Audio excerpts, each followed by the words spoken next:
Que se realice el cambio de mando. Hemos visto, sobre todo durante estas últimas horas, emplazamientos cruzados entre el Ejecutivo y la actual oposición.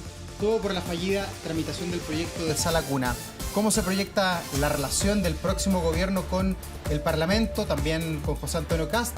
Vamos a conversar de inmediato con el senador y también futuro ministro, secretario general de la Presidencia, José García Ruminot. Está acá en el estudio. Bienvenido, senador. Gracias por acompañarnos. Muchas gracias, Davor. Muy buenas tardes. Bueno, de todo lo que se ha dicho, senador, ¿con qué opinión o con qué mirada se queda usted sobre lo que pasó con la Sala Cuna? ¿Por qué no prosperó esto? Ayer se dijo de todo, hubo un festival de declaraciones.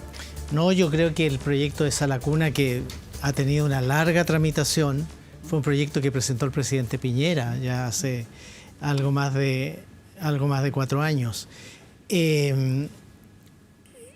Estábamos acercando mucho las posiciones. Y digo que estábamos porque a mí me tocó participar mucho como integrante primero en la Comisión de Trabajo, ahora el proyecto estaba en la Comisión de Educación, y luego de la Comisión de Educación tenía que pasar a la Comisión de Hacienda. Y en eso estábamos acercando posiciones, pidiendo antecedentes al Ejecutivo para asegurar de que la iniciativa estuviera financiada. Se está creando un fondo de Sala Cuna. Nuestro temor es que ese fondo sea insuficiente para pagar el servicio de Sala Cuna, porque en algunas regiones es muy caro, en otras no tanto, y nosotros creemos que los antecedentes del informe financiero permiten desconfiar de que va a estar el financiamiento con ese fondo. Ya, pero el traspié de ayer, donde se acusa al senador Sangüesa, que era presidente de la Comisión de Educación, desde su punto de vista, ¿fue a propósito o pasó nomás? No, de verdad que eso sí que no lo entendí, porque el senador Sangüesa, senador Rodrigo Galilea, senador Felipe Kast, que también integra la Comisión de Educación, senador Javier Macaya, fueron muy activos en los acercamientos de posiciones con el Ejecutivo. Sabíamos de antemano que el senador Sangüesa viajaba a Estados Unidos, entonces para nosotros tampoco esto era ninguna novedad. ¿Pero la culpa es de él entonces? ¿De no dejar un reemplazo, de no parearse? ¿Dónde está la culpa? Usted que lleva 36 años en el Congreso, conoce a la perfección cómo funcionan las comisiones. Yo creo que el Ejecutivo pensó que con esto de salir a la opinión pública y a responsabilizar a la UDI y específicamente al senador Sangüesa, quiso hacer un punto comunicacional, pero en mi opinión, sinceramente, sin fundamento, porque de parte nuestra ha habido el mejor ánimo, la mejor disposición, tanto así, Davor, tanto así, que el proyecto de ley de Sala Cuna, cuando se vota en su idea de legislar, los únicos que votamos a favor fuimos la senadora y los senadores de oposición. El oficialismo votó en contra. Por eso que yo no entiendo de que ahora vengan a hacer todo este ruido comunicacional para decir ustedes son los culpables, ustedes. Hemos venido pidiendo antecedentes, hemos venido pidiendo números. Y yo reconozco que, por ejemplo, el ministro Bocardo ha sido muy activo, muy activo acercando posiciones. También la ministra de la Mujer. Entonces, es cosa de que sigamos conversando. Y porque estamos plenamente conscientes de que se requiere Sala Cuna, tiene que estar financiada, obviamente, y está además en el programa de gobierno del presidente José Antonio Kast. O sea, no tenemos en esto un tema de que no queramos Sala Cuna. La votamos a favor. Eso permitió que el proyecto se siguiera discutiendo y tramitándose.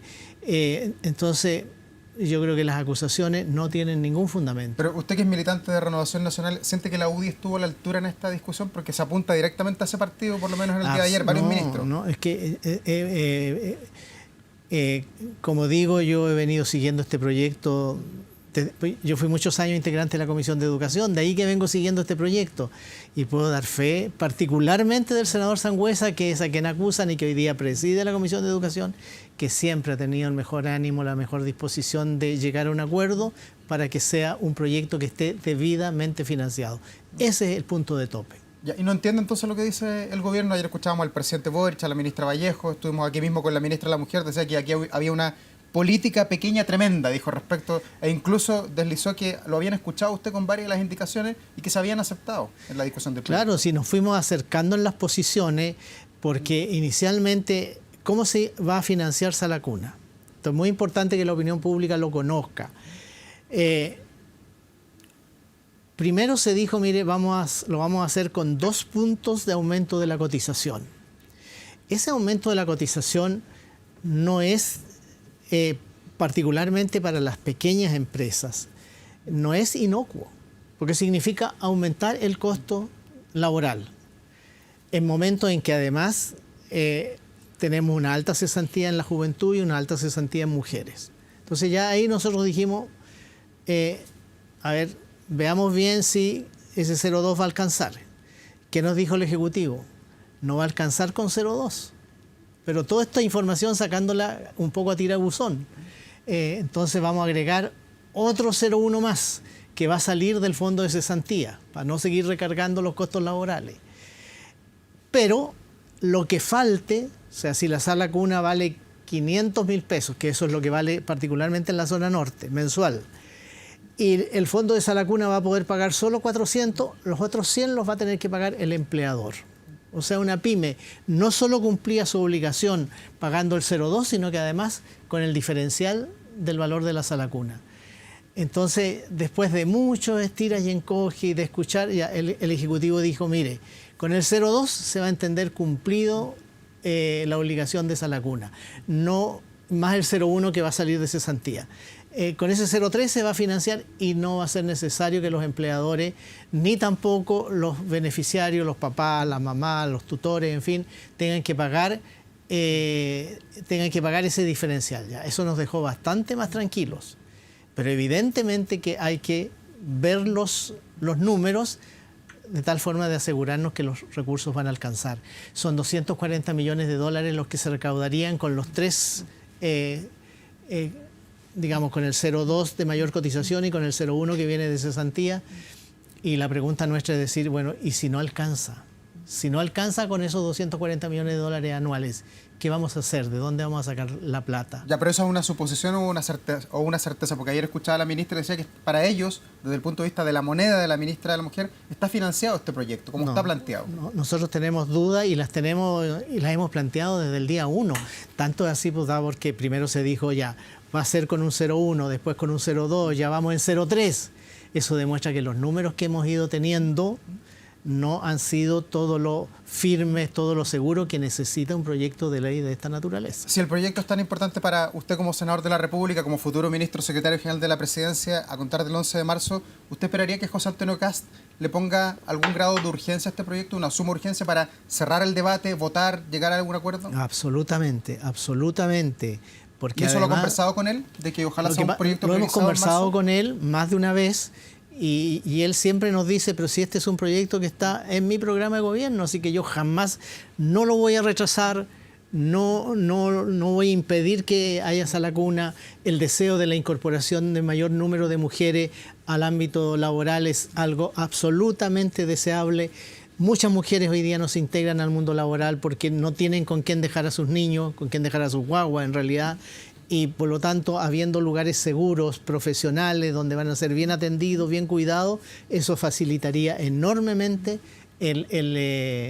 la contratación de mujeres. Ya, pero ¿usted le va a dar prioridad como futuro ministro? ¿Que lleva por el enlace supuesto, con el Congreso? esa es por lo demás la instrucción que tenemos del presidente electo José Antonio Kast, y además nosotros podemos perfectamente trabajar durante los primeros días de marzo para seguir construyendo esos acuerdos. No tenemos ningún inconveniente en eso. Ya, pero podría ser... Por eso es que a mí me sorprendió mucho en realidad las declaraciones del Ejecutivo. Senador, pero ¿podría ser el primer proyecto de ley que lleve la firma de José Antonio Kast, que se priorice a tal nivel que esté sobre la tipificación del ingreso clandestino como delito o por sobre la reforma tributaria que se ha planteado? El proyecto ya está, no se necesita, creo yo, firmar un nuevo proyecto.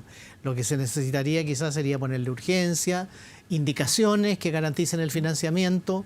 Yo creo que un poco por ahí debiera ser la acción que se haga con este proyecto de sala cuna. ¿Y no se puede esto dilatar pensando en que llega otras personas con otras miradas quizás al Congreso, al Senado particularmente? O sea, siempre yo mentiría si dijera, mire, el proyecto va a terminar su tramitación legislativa el día 12 de marzo. Pero perfectamente posible puede ser a fines de abril, de tal manera también de darle un tiempo razonable, tanto al Senado, que tiene que terminar su trámite legislativo, tiene que ir a Hacienda, muy importante, Y por eso que estaba participando tan activamente el senador Galilea, que es de Hacienda, el senador Javier Macaya, el senador que estuvo en Hacienda, hoy día ya no está, el senador Felipe Cas también. O sea, ha habido una clara demostración de nuestros parlamentarios, de nuestras senadoras y de nuestros senadores, de que el proyecto avance, pero sobre bases ciertas, sobre bases sólidas. 6 de la tarde con 43 minutos, continuamos la entrevista que estamos sosteniendo acá en el estudio con José García Ruminot, senador, futuro ministro del gabinete del presidente José Antonio Kast. ¿Cómo ha visto todo esto el presidente Kast en esta gira en medio allí de otros gobernantes a nivel internacional? Muy bien, lo veo además muy entusiasmado, muy activo, con mucha energía, desplegando una cantidad de trabajo. Porque claro, un poco, por ejemplo, esta gira internacional que ha sido muy exitosa, se reunió con el presidente Lula, entre otros. Vi que también estaba con el presidente de Bolivia, creo que eso fue hoy día. Pero eso es lo que se ve. Pero nosotros participamos de muchas reuniones de trabajo que parten muy temprano en la mañana, donde él va revisando distintas materias, va dando instrucciones de tal forma de que, como él lo dijo muchas veces, partamos gobernando desde el mismo día 11 de marzo. Así que trabajando intensamente y el presidente encabezando todos esos esfuerzos con un despliegue de energía, él y su señora. Él y su señora. Oiga, pero no se están sembrando muchas expectativas que quizás para cumplirlas tienen que pasar por el Congreso, por proyectos de ley, por tramitaciones que usted sabe a veces son muy lentas. Pero nosotros tenemos mucha confianza en que los temas que ha definido el presidente José Antonio Kast han sido seguridad, donde en general los candidatos que participaron de la elección presidencial de noviembre y diciembre del año pasado, todos ponían como gran prioridad del país, porque es una prioridad ciudadana, el tema de la seguridad. No debiéramos tener ahí grandes dificultades con los temas legislativos. Fíjate, Davor, que el día martes, que fue el último día de sesiones del Senado, se aprobó por unanimidad el proyecto de ley nuevo sistema de inteligencia del Estado. Demoró, nos costó ponernos de acuerdo, pero que finalmente vayamos a tener una ley de inteligencia tan necesaria que esté aprobada por todo el espectro político, yo creo que es un logro muy importante, muy significativo. Entonces yo por eso creo que en materia de proyectos de seguridad no debiéramos tener grandes dificultades para aprobarla en el nuevo Congreso, en el Senado y en la Cámara. Y desde ese punto de vista, usted como ministro enlace con el Congreso, ¿qué es lo que desearía? ¿Tener dos izquierdas o una izquierda unida? A propósito de todo el debate que se da entre el socialismo democrático y el Frente Amplio más el Partido Comunista. ¿Qué es lo mejor para usted? Yo voy a conversar con todos, porque además hay muchos diputados, muchos senadores que no están tampoco en esta categoría de que son de un partido A, de un partido B, de un partido C, son independientes, tienen afinidades, en fin. Entonces vamos a conversar con todos, vamos a lograr las mayorías, ojalá mayorías muy amplias en los distintos proyectos, de tal manera de que realmente, como lo ha dicho el presidente José Antonio Kast, este sea un gobierno de unidad nacional, un gobierno donde nos encontramos frente a los desafíos que tiene el país y sobre todo frente a las angustias y los dolores que tiene las chilenas y los chilenos. Y en la medida que nosotros lleguemos con proyectos de ley que respondan y den soluciones a esos problemas, debiéramos tener mucho respaldo y eso es lo que aspiramos. ¿Y qué tan cuadrado con los proyectos de ley cree usted que va a estar Chile Vamos, Renovación Nacional, la UDI, pensando en que todavía nos falta por conocer un capítulo grande de la historia que es la subsecretaría, los delegados presidenciales que vamos a conocer mañana, y ya ha trascendido que hay disconformidad en los partidos políticos por tener solamente un ministro? Usted representa a RN, hay un ministro que representa a la UDI. Si no hay una mayor adscripción de militantes de esos partidos dentro de la subsecretaría, ¿se le puede desordenar el naipe a usted en el Congreso o no? No, yo creo que en materia de subsecretarios va a aumentar la representación de los distintos partidos. ¿Cuántos para RN, por ejemplo? No, es que, sabes que me gusta tu pregunta, Davor, porque el presidente José Antonio Kast nunca lo ha planteado así. Y los partidos tampoco lo han planteado así. A mí me ha impresionado la generosidad, porque he participado de muchas reuniones, la generosidad, porque particularmente en la subsecretaría se busca que sean personas calificadas técnicamente en las materias que van a tener que resolver. O sea, ¿usted le da lo mismo si RN obtiene uno, ninguno Lo o que 10? pasa es que, mira, en esto, como digo, se ha actuado con mucha generosidad, porque, por ejemplo, se dice ya, tal persona para tal subsecretaría, ¿Qué currículum tiene? ¿Tiene especialidad? ¿Sabe o no sabe sobre la materia? Y ligerito los propios presidentes de los partidos dicen, ah, no, esa es la persona indicada, esa es la persona adecuada. Y hay que ir a convencerla y hay que ir a tratar de que acepte el cargo. Entonces yo creo que se está trabajando con mucha altura de mira, se está trabajando con los partidos políticos, que no necesariamente significa que los subsecretarios van a ser todos militantes de los partidos políticos, pero sí con afinidades, por supuesto, y sobre todo garantizando de que tienen el expertise técnico para poder desempeñar con el mayor éxito sus tareas. ¿Y va a haber respeto, entonces, cree usted, de la UDI y de RN a lo que decía el presidente? Sí, el presidente tiene un liderazgo indiscutible. La votación que sacó, la más alta en la historia de Chile, claramente le da a él una tremenda autoridad.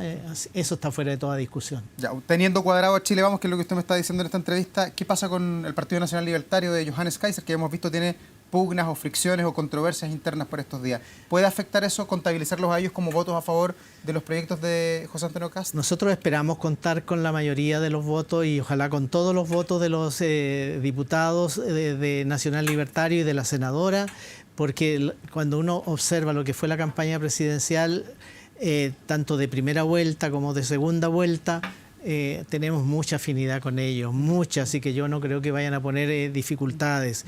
Y yo digo incluso con votos que pueden venir del Partido Socialista, con votos que pueden venir del Partido por la Democracia, incluso en algunos casos más allá de esas fronteras. Por supuesto, el Partido de la Gente también esperamos sumarlo, porque, como digo, lo importante es que las iniciativas de ley que va a firmar y va a presentar al Congreso el presidente José Antonio Kast interpretan mucho a la ciudadanía, hacen mucho eco en la ciudadanía. Son soluciones concretas y eso nos debiera permitir grandes mayorías para aprobar los proyectos de ley. ¿Ya, pero esperaba quizás un tono distinto de parte del Partido Nacional Libertario?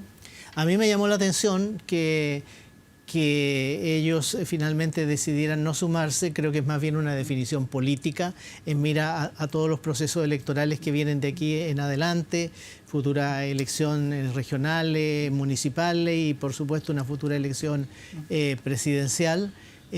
Creo que lo de ellos es más bien una definición absolutamente política y desde esa mirada es absolutamente respetable. Senador, aprovecho su experiencia en el Congreso. Usted llegó ahí a Valparaíso, Pedro Montt, sin número con Patricio Aylwin el 11 de marzo de 1990 como diputado. Se retira ahora luego de 36 años. Esta mañana hizo un balance de gestión la ministra Macarena Lobos. Ha dicho que el gobierno que se va es el de mayor producción legislativa en los últimos 20 años. Usted que ha pasado por tantos congresos en la historia de Chile, ¿coincide con esa frase? ¿Este gobierno ha sido el que más ha hecho por el país en materia legislativa? No tengo los números a los cuales se refirió la ministra Macarena Lobos. Sí tengo que decir lo siguiente, no me sorprendería que sea así, porque muchos proyectos que presentó el presidente Sebastián Piñera terminaron aprobándose ahora. Se han aprobado muchas iniciativas de parlamentarios, cosa que era muy extraña. Normalmente los proyectos que presentaban los parlamentarios o no se aprobaban o quedaban dilatados en el tiempo, pero particularmente se han aprobado muchos proyectos de parlamentarios en materias de seguridad, muchos, varios. Y además yo tengo que decirlo claramente y reconocer que la ministra Macarena Lobos me deja la vara muy alta. Ella es una persona muy querida, muy respetada, muy trabajadora, así que yo me alegro mucho de saber que tienen en materia legislativa un balance bien positivo. Ya, pero ¿el balance se mide en números, un balance legislativo, o se mide en el poder, en la potencia que tienen los proyectos aprobados? En la potencia, lo que pasa es que en ese resumen hay proyectos muy importantes, ya lo decía, el proyecto de inteligencia, nuevo sistema de inteligencia del Estado, tenemos nueva ley antiterrorista, tenemos la ley que... la inteligencia ayer. Claro, tenemos la ley que entregó nuevas herramientas para poder investigar el delito de usurpación, tenemos la ley Nain Retamal, que en la polémica estuvo en la polémica hace un par de semanas atrás y sin la cual los carabineros y la policía de investigación y también nuestras fuerzas armadas, particularmente en las regiones del sur, la Araucanía, la provincia de Biobío, la provincia de Arauco, haría muy difícil que se cumpliera el estado de excepción constitucional de emergencia, porque si mandamos a nuestros carabineros, mandamos a nuestras policías de investigaciones, mandamos a nuestras fuerzas armadas, es natural que ellos tengan que tener una protección especial especial porque están todos los días exponiendo su vida, exponiendo su integridad para darnos más seguridad, para darnos más tranquilidad. Entonces son muchas las iniciativas de ley que son muy buenas, se han mejorado sustantivamente las capacidades del Estado para poder responder con mayor eficacia la delincuencia, el crimen organizado, el narcotráfico, el terrorismo, particularmente en la zona de la Araucanía. Así que son proyectos muy, muy sustantivos. Y como digo, yo creo que esto se debiera coronar con la ley de inteligencia que debiera promulgarse en los próximos días y también con la infraestructura crítica y también con la regla de uso de la fuerza. O sea, todavía queda trabajo. ¿Constanza Castillo va a ser su subsecretaria? Es muy probable, ella es una persona también muy trabajadora, muy querida, lleva muchos años trabajando, muy ligada al Congreso, pero Davor, usted sabe que la última palabra siempre la tiene el presidente de la República. Y eso es de aquí a la otra semana, ¿no? Porque mañana vamos a conocer los delegados presidenciales. Sí, de aquí a la próxima semana, efectivamente. Ya, pero usted ya le dio el dedo para arriba a Constanza Castillo. Yo sí, pero el presidente siempre no solo tiene la última palabra, sino que son algo más de 40 subsecretarios. Entonces, no es que yo diga que estoy deseando que pase, al revés. Pero puede ser que de repente me digan, sabe, no, hemos estimado que Connie Castillo en lugar de estar ahí tiene que estar en esta otra parte. Yo no tengo duda que ella va a estar en el gobierno y espero que esté en la subsecretaría de la SECPRES, de la Secretaría General de la Presidencia. Ya, pero no se le pregunta a los ministros, se les va a informar quiénes son subsecretarios. Pero como digo, finalmente es el presidente quien resuelve eso. Senador García Ruminot, muchas gracias por estar acá. Mucho éxito en la gestión que parte el 11 de marzo, luego de 40 años, no, 36, ahí en el Congreso. Muchas gracias, Davor, y felicitaciones por tu trabajo. Muchas gracias, que le vaya muy bien.